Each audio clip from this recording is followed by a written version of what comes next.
Good morning সবাইকে। ছবি তুলবো, দাঁড়াও তুলেছি। আজকে আমি ভুলে গেছি, আজকে আমার বড় ছেলে স্কুল নেই, আমি ভুলে গেছি। আজকে মহরম আছে, আমি ভুলে গেছি। আজকে ফ্রাইডে মহরম। তো এবার ওর জন্য টিফিন পোলাও বসিয়ে দিয়েছি। বসানোর পর আলু চচ্চড়ি করবো। আমি গুড্ডুর সঙ্গে বললাম একটা আলু নিয়ে আয় তো নিচ থেকে। দিয়ে ও আলু আনতে গেছে, আর মা আমাকে তখন বলছে আজকে তো স্কুল ছুটি, তুমি কী করছো আলু নিয়ে? আমি ভুলে গেছি গো।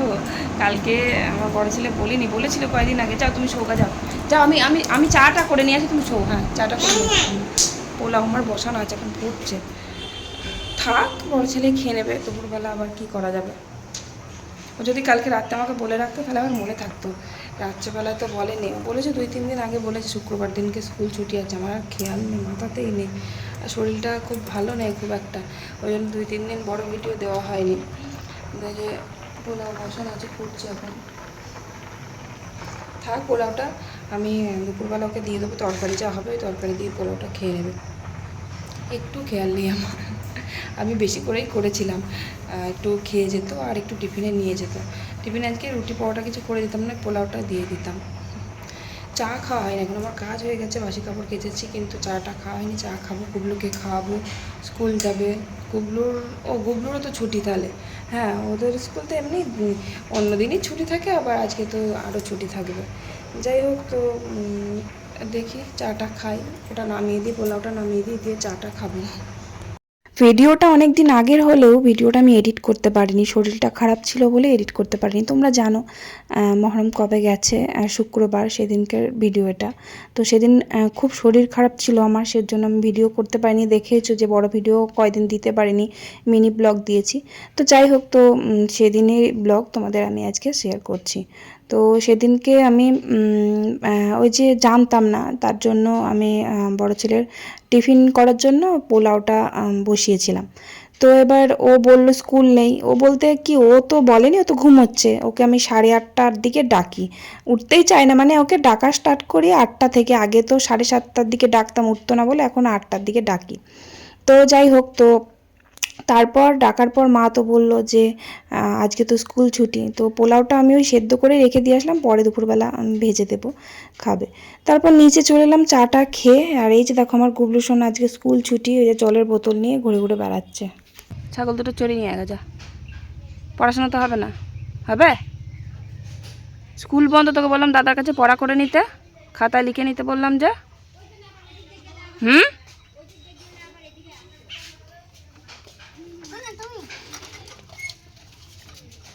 খুব পচা। স্কুল তো ছুটি, তো আমি বললাম যে দাদার কাছে গিয়ে লেখাগুলো কমপ্লিট করে নে। ও গেল না কিছুতে, ও এমনি তো দাদার কাছে পড়তে চায় না। দুই ভাই এক জায়গায় থাকলে যা মারামারি করে, পড়া তো দূরের কথা। ও তো নিচে চলে এলো, ওই সারাদিন ওই সারাক্ষণ ওই উঠোনে বসে বসে ওই সাইকেলটা নিয়ে খেলা করে। আর ওই সাইকেলটা হচ্ছে আমার বড় ছেলে। তো এত দিন হয়ে গেল, মানে সাইকেলটা আমার গুবলু সোনা থেকেও যখন ছোট বড় ছেলে, তখন সাইকেলটা কেনা হয়েছিল বড় ছেলের জন্য। কিন্তু ওর সাইকেলও কোনো দিনও চাপেনি, কোনো দিনও চাপেনি। সবাই চেপেছে, আমার জায়ের মেয়ে, ননদের মেয়ে, তারপরে যারা আসতো বাচ্চা টাচ্চা বাড়িতে সবাই চাপতো, কিন্তু ও চাপতো না। ও খুব ভয় পেতো, গাড়িতে চাপলে মনে যেন পড়ে যাবে, চাপতো না কিছুতেই। তো সেই সাইকেল সবাই চেপে, সাইকেল ভেঙে 12টা বেজে সেই সাইকেল মানে ভাঙাচোরার জায়গায় তুলে রাখা হয়েছিল। তারপর যখন গুবলু হলো, তখন আবার ওর বাবা সাইকেলটা বার করে নতুন করে আবার ঠিক করে দিয়েছে। এখন দেখো কার সাইকেল কে চালাচ্ছে। আর ও খুবই ভালোবাসে সাইকেলটা চালাতে, মানে কাউকেই দেয় না ওই সাইকেলটা, এতটাই ওর মানে পছন্দের সাইকেল। মানে ভাঙাচোরা হলেও কিন্তু ওর খুব ভালো লাগে। ভাঙাচোরা বলতে এখন ঠিক করে দিয়েছে ওর বাবা, ধরো সাইকেলের কাজ করে, সব ঠিক করে দিয়েছে, মানে দোকানে যা যাবতীয় জিনিস ছিল ওই দিয়ে সাইকেলটা এখন বেশ ভালোই হয়ে গেছে। ও খুব ভালো চালায়। মানে প্রথম যেদিন চালিয়েছিল সেদিনকেই ও ভয় পায়নি। ও মানে দুই ভাই দুই পৃথিবী, একদম দুই রকমই, একদম আলাদা দুটোই। একজন ভীতু, একজন খুব মানে দুষ্টু, আর ভীষণ মানে কোনো কিছুতেই ভয় পায় না। তো যাই হোক, তারপর আর কি আমি আমার কাজ কমপ্লিট করে নেব, মানে রান্না আর কি, প্রত্যেক দিনের সেই রান্না। আর ভাতটা বসিয়ে দিলাম ওদিকে। আর আজকে আবার কী বলে সেই রাগ বাটা মাছ বলে না, সেই রাগ বাটা মাছ নিয়ে এসছে। তো এই মাছগুলো না খুব ভাল লাগে খেতে, টেস্টি হয়। এমনিতে বাটা মাছ খেতে আমার একদম ভাল লাগে না, তো এই রাগ বাটা মাছগুলো আবার ভাল লাগে। তবু ওই বাড়িতে মানে এরকম সাইজের মাছ কেউ ভালোবাসে না খেতে। আমার বর ভালোবাসে, আমাদের ছেলে দুটো একদম ভালোবাসে না, কারণ এর মধ্যে ছোট ছোট কাঁটা থাকে। ওই কাঁটা বেছে খাওয়ার কারোর মানে ক্ষমতা নেই, একদমই ভালোবাসে না। বড় বড় পেটির মাছ হবে সেই সব মানে খুব ভালোবাসে খেতে। তবে এই মাছগুলো খেতে খারাপ হয় না, ভালোই হয়। মাছগুলো টাটকা জ্যান্ত মাছ ছিল, ফ্রিজে রেখে দিয়েছে, মরে গেছে। তো মাছটা আমি বটিতে করে কেটে নিই, এরকম সাইজের মাছ আনলে বটিতে কেটে নিয়ে ওই যে সানগুলো আছে মানে ঘষার ওগুলোতে ঘষে নিই, তাড়াতাড়ি আঁশটা ছাড়ানো হয়ে যায়। আর একটা একটা করে মাছের আঁশ ছাড়িয়ে ছাড়িয়ে মাছ কাটতে গেলে অনেক সময় লেগে যায়। মাছটা আমি আগে কেটে নিই, কেটে নিয়ে তারপরে আঁশগুলো ছাড়াই, খুব তাড়াতাড়ি হয়ে যায়। তারপর ধুয়ে নিই, ঝট করে হয়ে যায়, বেশ কি সুন্দর সিম্পল। তো মাছগুলো কেটে দেখছি মাছের পেটে এক পেট করে ডিম। এখন বর্ষাকাল তো, এই সময়টায় মাছের পেটে ডিম হয়। আর ডিম থাকলে কি সুন্দর লাগে বলো তো খেতে।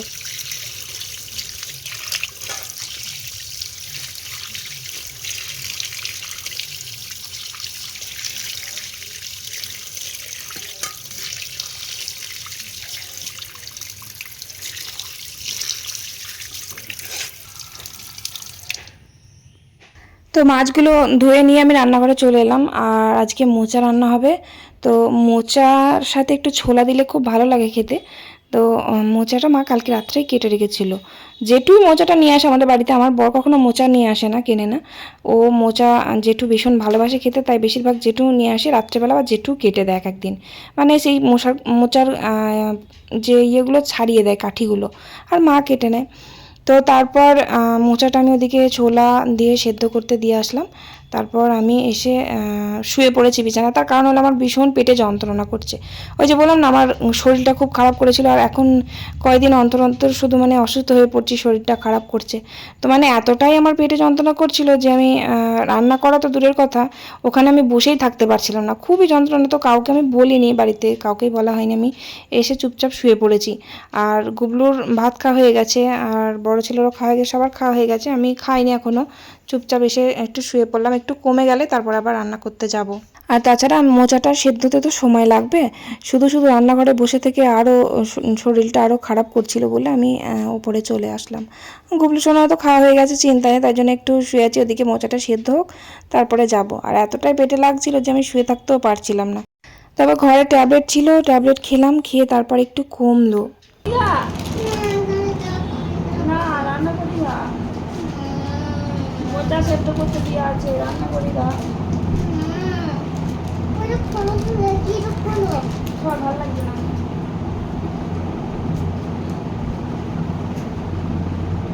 সত্যি আজকে রান্না করতে পারছি না, কি পেটে লাগবে, ভালো লাগবে না।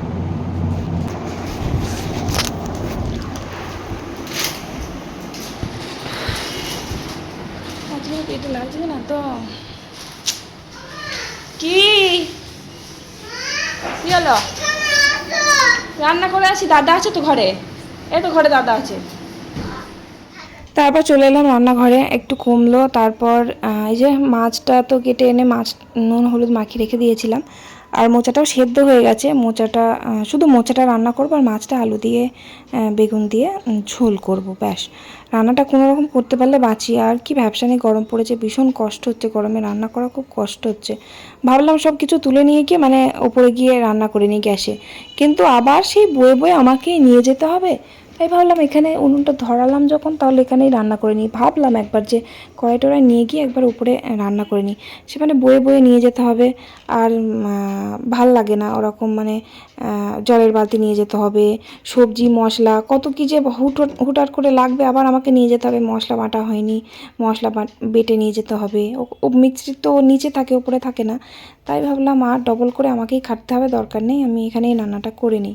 প্রথমেই যদি আমি মানে প্রথমে তো আমার পেটের যন্ত্রণাটা হয়নি, মাছটা কাটতে কাটতেই তখন পেটে ব্যথাটা শুরু হলো। মানে প্রথমে রান্না বসাবার আগেই যদি হতো, তাহলে আর উনুনে আসতাম না, গ্যাসেতেই রান্না করে নিতাম। যাই হোক, কী আর করা যাবে বলো, কষ্ট হলেও করে ফেলতে হবে, কিছু করার নাই। তো যাই হোক, তো মাছটা আলু, বেগুন, ঝিঙে, পটল সব কিছু দিয়ে মাছটা একটু ঝোল ঝোল করলাম। জ্যান্ত মাছ তো এরকম ঝিঙে আলু পটল দিয়ে ঝোল করলে ভালো লাগে খেতে। তো বেগুনও ছিল একটু, আবার বেগুনও দিয়েছি ওর মধ্যে। আগে জানো তো, মানে বিয়ের আগে, মানে স্কুল যাব না বলে, প্রাইভেট যাব না বলে কত ঢং করতাম, মা শরীরটা খারাপ করছে, জ্বর আসছে, ভালো লাগছে না, মানে একটু, মানে যাতে মা বলে যে স্কুলে আর যেতে হবে না।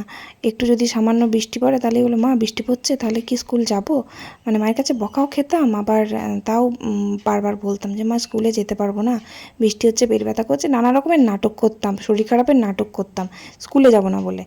আর এখন নাটক তো তুর্কি ভাত, শরীর খারাপ হলেও মানে বলার মতন কেউ নেই, আর বললেও লাভ হবে না।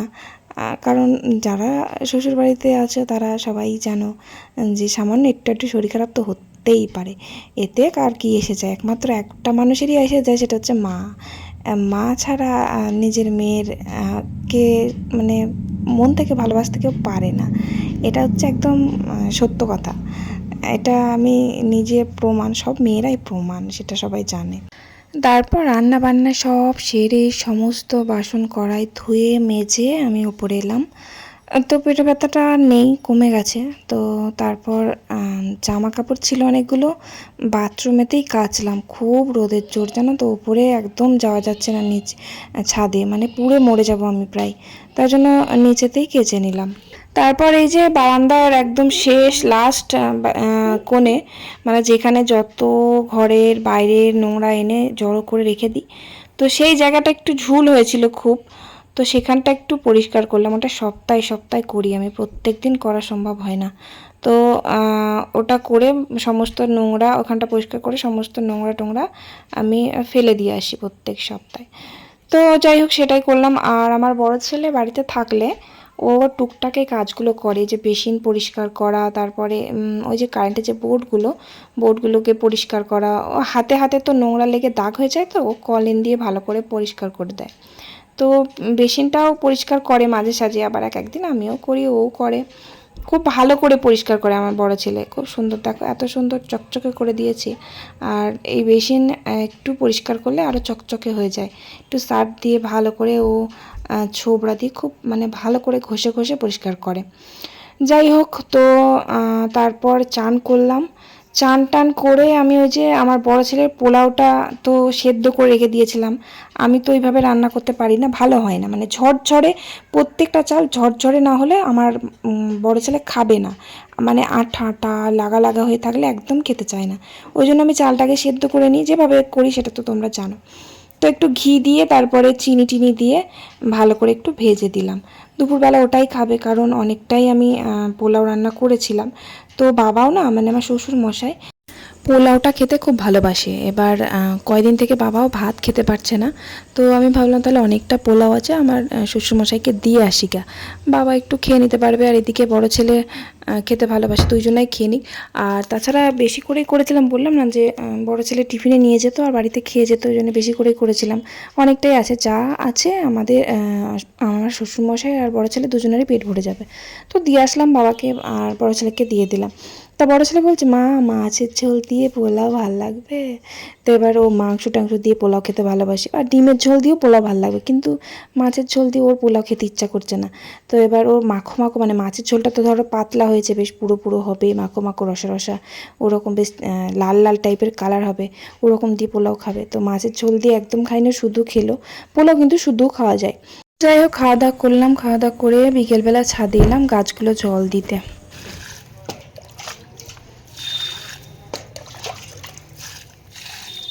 কালকে বৃষ্টি হবে বলে জল দিতে গেলাম না, জল দিলাম না,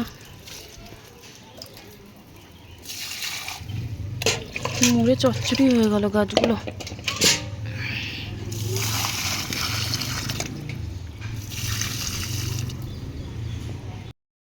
আমি যখন ছাদে আসি তখন আমার গুবলু সোনা আসে, আবার আমার জায়ের মেয়েও আসে, ওই যে দুজন একসাথে খেলা করে। আবার ননদের মেয়েও থাকে, ও মনে হয় নাচের স্কুলে গেছে, ও নাচ শেখে, তো তো নেই, কারণ ও থাকলেই চলে আসে, কারণ আমার গুবলু সোনাকে ও খুব ভালোবাসে, মানে এত মারামারি হয় ওদের মধ্যে, কিন্তু ওই আগে এসে মানে খেলা করে। যাই হোক, তো গাছগুলো তো 2 দিন ছাদে মানে এসেছিলাম জল দেবো বলে, কিন্তু বৃষ্টি আসলো বলে চলে গেলাম নিচে। ও মা, তারপর দেখি আর বৃষ্টি হলোই না, সন্ধ্যে লেগে গেলো, আর ছাদে আসা হয়নি। তো বৃষ্টি তো হয়নি বলে ছাদে গাছগুলো একবারে শুকনো শুকনো হয়ে গেছে, একদম মরা মরা হয়ে গেছে। তো বেশি করে জল দিয়ে দিলাম।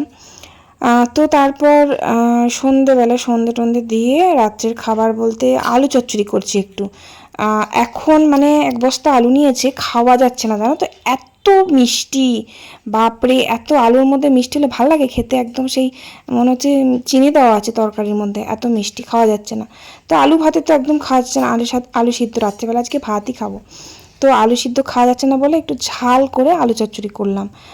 একটু 5 ফোড়ন, লঙ্কা চিড়ে, পেঁয়াজ দিতাম, পেঁয়াজ দিলে যেন আরও মিষ্টি হয়ে যায়, ওই জন্য পেঁয়াজটা দিলাম না। এত আলু মিষ্টি খাওয়া যাচ্ছে না, আলু সিদ্ধ কেউই খেতে পারছে না। মানে ঘরে থাকলে কয়দিন পর আবার মিষ্টিটা কমে যায়। আর আমাদের যে মাঠে জমিতে যে আলু চাষ হয়েছিল, সেই আলুগুলো তো স্টোরে রাখা আছে। ওই আলুগুলো আমার বরকে বললাম যে মানে আমাদের আলু শেষ হবার আগে নিয়ে আসবে, কারণ আলু ধরো স্টোর থেকে যখন নিয়ে আসবে না, তখন তো সেই মানে ওখানে ধরো ঠান্ডার মধ্যে থাকে, সবই বড় ফ্রিজের ভেতর থাকে। তো এবার সেই আলু নিয়ে আসলে কিন্তু খাওয়া যায় না, এত মিষ্টি হয়, মানে সঙ্গে সঙ্গে খাওয়া যায় না, কয়দিন পর মানে 1 সপ্তাহ 10 দিন যাওয়ার পর তখন আবার আলুগুলো খাওয়া যায়, মিষ্টিটা কম লাগে। তো যাই হোক, তারপর সবাইকে খেতে দিয়ে দিলাম, আর কটা আলুর পাঁপড়ও ভেজেছিলাম। তো চলো, আজকের ভিডিওটা আমি এখানে শেষ করছি। ভালো লাগলে অবশ্যই লাইক করে একটা কমেন্ট করে দিও। টাটা।